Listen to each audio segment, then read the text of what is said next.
Hey guys, and welcome to a brand new video here on FPL Now. Today we're going to be going over a potential wildcard draft for Game Week 5. Now of course the deadline is tomorrow, so there's not much time to make your transfers, but if you are activating the wildcard, this is a pretty cool draft that I have just put together. So if you're excited for the video, make sure to drop a like down below, leave a comment, are you thinking of wildcarding anytime soon? Subscribe if you're brand new, and let's get into the video.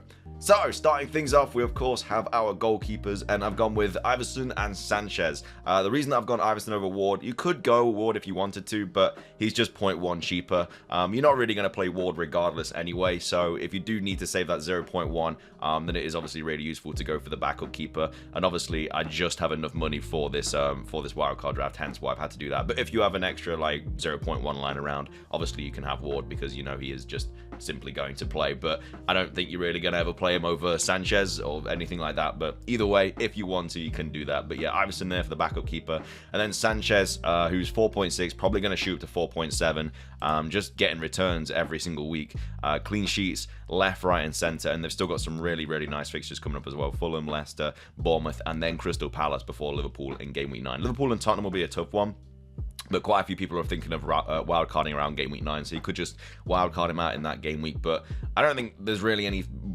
point of doing it then, to be fair. I think there's some obviously also really good keeper options, but Sanchez just really good for his price point, and yeah, he's just constantly ticking over with points. So either way, I think is a really good option. I don't think you'd need to wildcard him out or anything like that. Obviously, if you're using your wildcard now, you can't, but transferring him out, I don't think would be a problem just for a couple of bad fixtures coming up. But that's the goalkeepers. Again, I just think at this moment in time, he's probably a lot better than the likes of what do you call it, Edison and Ramsdale and Allison and players like that. But I've gone with Sanchez just so you can obviously use these funds elsewhere. At the back, we've gone Saliba, Cucurella, James, Trent, and Walker. No Cancelo in this back line, and that is simply just because his numbers have been so poor this season. From an attacking point of view, again, the clean sheet potential is always there with City defense, but his numbers have been like, there was 6 times higher last season than they are this season, so he's not really that essential. And for 7.1 mil, I don't really think you need him, and a lot of people are thinking about getting rid of him. I think he's been taken out by over 200,000 people this week, so you can easily just downgrade him to Walker, so you keep that City defense. You know Walker's going to play because City haven't signed any other fullbacks. Ake's potentially back, but even when Ake is back, he's still just playing centre back. I just think that Walker is pretty much nailed for this moment in time, and yeah, for 2 mil cheaper, you're getting exactly what you get from Cancelo. Cancelo's attacking potential is higher than Walker. You know, he will get more forward, he will create more chances and stuff, but you know, from what he's doing at the moment, he's just not. So that's why I think Walker is just not necessarily a better option, but for 2 mil cheaper, I don't really think that Cancelo's worth it. Trent, obviously a staple. James and Cucurella, again, with the signing of Fofana, I think James will definitely push to right wing back a lot more now. Cucurella is still a little bit up in the air, but he is 5 mil, so there are good options around that price point. You know, if it doesn't work out, he does start getting benched and stuff, and like Chilwell starts making a return, you can easily just go to like Trippier or something like that if you really wanted to. So yeah, don't think there's anything really wrong with owning Cucurella at the moment. It would be nice to have Perisic in this team, but you just simply don't have the funds. This is a bit of a weird formation as well, by the way. It's 5-2-3, because obviously this draft does have Kane and Haaland, but I actually quite like this draft. You've got 5 at the back, like 5 decent defenders from all the big teams. Like, you've got Arsenal defense, City defense, Chelsea defense, and Liverpool defense. Brighton defense has been really good, and then you also still have Kane and Haaland up front. So again, it is a weird formation, 5-2-3, but I do really like this this draft. So that's the back 5. Saliba as well, obviously, just a cheaper way into that Arsenal defense. Seems to just kind of made that centre back spot his own now. Gabriel is there as well. Gabriel, I think, is a little bit better on set pieces and stuff, but for 0.3 less, Saliba is right there, and yeah, I don't think he's going to be getting out of that back line anytime soon. So I think these are 5 defenders that will be in most teams at this point in time. Double Chelsea defense is interesting when you've obviously got the likes of City and stuff like that, but Chelsea have some really nice fixtures coming up, as you see. Southampton, West Ham, Fulham. Liverpool will be a tough one around Game Week 8, but then Crystal Palace, Wolves, Villa, Brentford. Again, when Chilwell comes back, that will be a bit of a weird one for Cucurella, but again, you can literally just transfer him to a different like 5 mil defender, likes of Trippier and stuff like that, or even downgrade him to like a Brentford defender or another Brighton defender if Brighton just keep up this start to the season. But again, he's at that price point where you can kind of, it's not like you're trapping into it. It's not like you're bringing in a 4 mil defender and you can only really upgrade higher, like you can easily just go down to a 4.5 mil defender or something like that, or if you get extra funds elsewhere, you can go up to Perisic, something like that. But yeah, quite like that back line there, and the goalkeeper. Midfield, Martinelli and Salah are going to be your midfielders that you play, and then Murphy, Colback, and Andreas Pereira are just going to be the bench players. Obviously, Pereira is going to be the top of your bench every single week. He's going to play every single week, and he's a really good valued player for 4.5 mil. Again, Colback and Murphy are just both 4.4 mils. They're just there just to enable you to use the rest of the team.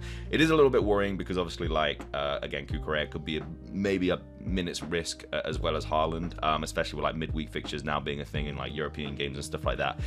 So if, you know, there was one week where both Cucurella and Haaland didn't play, it would be a little bit tricky. But, you know, Murphy, he does get on the pitch. It might be only for a couple minutes, but he will get you 1 point. But yeah, Pereira will play like 90 every single fixture. But that's the midfield there.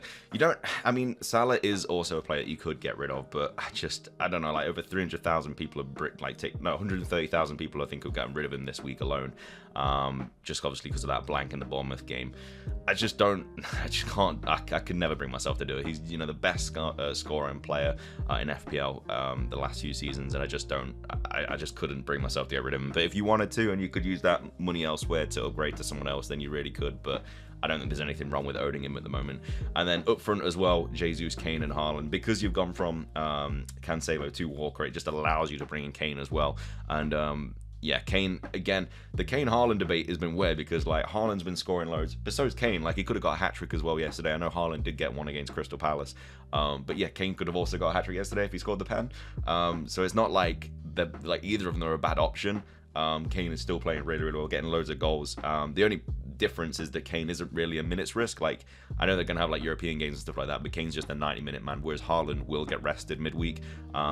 Kane's just too important in that Tottenham lineup to not play every single game. So that's the only kind of edge going towards Kane. Obviously, there's a 0.4 difference as well in price already, and you know, Haaland is just going to go up in price again. And I'm just surprised that people are getting rid of Kane. I know they're doing it for Haaland, and, you know, Haaland does have Forest and stuff. And, you know, Haaland does have better fixtures, but, you know, Kane can score against anyone. He's on penalties. Again, we're not sure if Haaland is on penalties as well. He did take the one that he won, but that's because he won it. If someone else won it, would he still be on penalties? I'm not too sure. But yeah, I just think 3 premiums like this, I think, could potentially be the way forward, and I do quite like it. Again, you don't have to follow this wildcard draft at all, and it is literally just my ideas and stuff. It's just, I think with how the first 4 game weeks have gone, I think this is kind of, I think we've got more data now to know what is and isn't like a good option and stuff. And the likes of, like, say, Cancelo, you don't necessarily need. Like last season, you had to have him because he was just so explosive going forward, but this season he's just not been producing what he did, so he's not necessarily something you need in your team. And again, for 7 mil, I'd much rather pour that money into like a Kane instead, because you got to think every week, is Kane going to outscore Cancelo? You never know. But like I say, Kane is on pens and stuff. You know, if a striker scores a goal, they usually get 3 bonus as well, especially if it's like 1-0 or something. But yeah, we've also gone Jesus as well. A lot of people getting rid of him as well. I'm not sure why. I know he picked up 1 point in the game, and a lot of people did captain him and stuff. But yeah, I mean, Arsenal are just a really good side at the moment. I think triple Arsenal is a must this season. And yeah, I know I've not really gone triple Liverpool either, but I don't. You can't really have everyone. That's the only problem. But yeah, I think this triple up in Salah, Kane, and Haaland, I think works well, definitely going forward as well. And again, you still got your back 5 as well. You got all the premium defense. Your midfield's a little bit shaky. I don't think I've ever done 5-2-3 in a lineup in FPL, but I think it works this season. I generally think it could potentially work. And again, you've got Kane and Haaland in this team too, and I don't think there's anything wrong with that. So this is a potential wildcard draft for game week 5. Again, I'll probably make one of these every single week, just simply because a lot of people are thinking of wildcarding like very, very soon. Again, I'm probably going to wildcard around game week 9, maybe game week 12, depends, because there's like a massive fixture swing in game week 12. Like Liverpool have got really bad fixtures and stuff like that, so you kind of want to get rid of them in game week 9 and then wildcard them back in game week 12. I'll talk about that in the future. Either way, though, that's going to be everything for today's video. I hope you guys enjoyed it. If you did, please do consider hitting that like button down below. Leave a comment. How did your game week 4 go? You thinking of wildcard and all that good stuff? Subscribe if you're brand new. It's everything from me. You have a fantastic rest of your day. And until next time, peace.